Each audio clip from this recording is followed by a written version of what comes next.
I know sometimes things may not always make sense. Hey guys, it's me Jacob again from Kalemko English. I welcome you all to our channel, and in this video lesson we will talk about the vowel letter A. Let's get to it. Саламатсыздарбы? Менин атым Жакып, Kalemko English каналынан. Барыңыздар Kalemko каналына кош келиңиздер. Бүгүнкү сабагыбызда биз сиздер менен англис тилиндеги A үндүү тамгасы жөнүндө сөз кылмакчыбыз. Баштайлы. A тамгасы 4 түрдө окулат экен. Биринчи түрү ачык муун. Ачык муун дегенде, ачык муун эгерде англис тилиндеги сөздөр үндүү тамга менен бүтсө, A тамгасын коркпостон биз A деп чыгарат экенбиз. Кеттик анда биринчи сөзүбүз ace. Ace, туз жана картадагы туз. Же болбосо бир нерсени жакшы деңгээлде кылуу, же болбосо экзаменде аябай жакшы деңгээлде 5ке берсек, ошону ace. I aced the test, for example. Мисалы, тестти жакшы бердим деген сөз да. Бул жерде үндүү тамга менен бүтүп атат, I тамгасы менен. Ошондуктан A-ди A деп окуйбуз. Кийинкиге өтөбүз. Baby. Baby. Кичинекей бала. Акыркы тамгасы өзүңүздөр көргөндөй Y тамгасы менен бүтүп аткандыктан биз A-ди коркпостон алфавиттегидей A деп окуйбуз. Кийинки тамгабызга өтөбүз. Snake. Snake, жылан. Дагы эле өзүңүздөр көргөндөй I тамгасы менен бүтүп атат, үндүү тамга менен бүтүп атат. Ошондуктан A-ди биз коркпостон A деп окуйт экенбиз. Кийинки сөзгө өтөбүз. Lady. Lady, айым.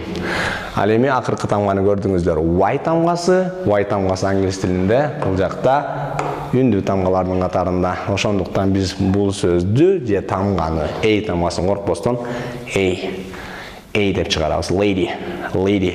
Кийинки сөзүбүз crazy. Crazy. Жинди чалыш же болбосо орусча сумасшедший деп которулат. Акыркы тамгасы Y менен бүткөндүктөн A-ди дагы эле коркпостон A деп окуп атабыз. Кийинки тамгабызга келебиз. Day. Күн деген сөздү түшүндүрөт. Y тамгасы менен бүтүп атат. Ошондуктан коркпостон A-ди алфавиттегидей. Алфавитте кандай окусак, ошондой Day деп окудук. Кийинки сөзүбүзгө өтөбүз. Кийинки эрежеге өтөбүз. Кийинки эреже жабык муун. Жабык муун деген нерсе англис тилиндеги сөздөр A тамгасынын катышуусунда үнсүз тамга менен бүтсө, анда ошону биз A деп окубастан көрдүңүздөр, бул жакта деп окулат экен. Эгерде англис тилиндеги сөздөр үнсүз тамга менен бүтсө. Келиңиздер мисалдарды карайлы. Биринчи сөз bad, жаман деген сөз. D тамгасы менен бүтүп атат. D тамгасы англис тилинде үнсүз тамгалардын катарында. Экинчи тамгабыз cat, мышык. T тамгасы менен бүтүп атат. Бул дагы биздики эмне? Үнсүз тамга. Ошондуктан биздики A, алфавиттеги деген үндү берип атат. Кийинки өтөбүз. Bag. I have a big bag. Менин чоң сумкам бар. Bag деген сумка деп которулат. G тамгасы менен бүтүп аткандыктан A деп окубадык. Биз bake деген жокпуз, bag деп окуп атабыз. Келиңиздер кийинки сөзгө келебиз. Кийинки сөзүбүз camp деген сөзгө келдик. Ал жакта акыркы тамгабыз P тамгасы менен бүтүп атат. P. Ошондуктан биз camp деп окубадык. Сиздер менен биз кантип окуп атабыз? Camp. Деген үндү берип атат.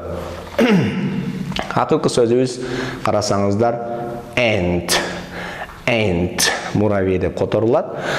Көргөнүңүздөрдөй эле T тамгасы менен бүтүп атат. T тамгасы биздин англис тилинде үнсүз тамга. Ошондуктан A-ди биз бул жерде деп окудук. Үчүнчү эрежеге өтөбүз. Үчүнчү эрежесин карасаңыздар, A тамгасынан кийин англис тилиндеги R тамгасы келсе, ошо A тамгасын биз созуу окуйт экенбиз. деп окуйт экенбиз. Эстеп койсоңуздар, A тамгасынан кийин R тамгасы келсе, өзүңүздөр көрүп турган бул жерде R тамгасы келсе, анда биз узун кылып окуйт экенбиз аны.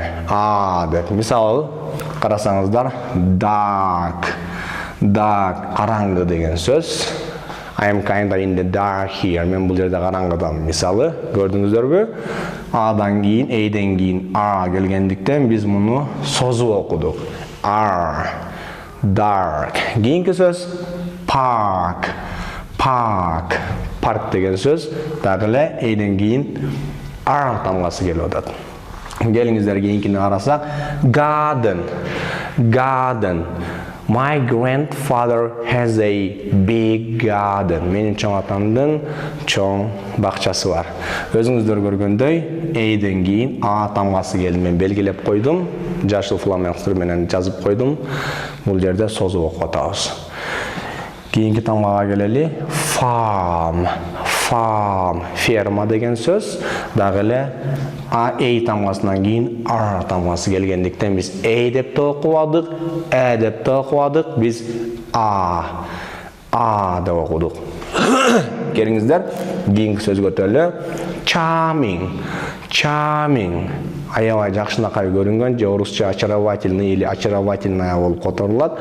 Көрдүңүздөрбү? Тамгасынан кийин А тамгасы келгендиктен биз деп да окубадык, деп да окубадык экинчи эрежедегидей. Биз бул жерде кантип окудук?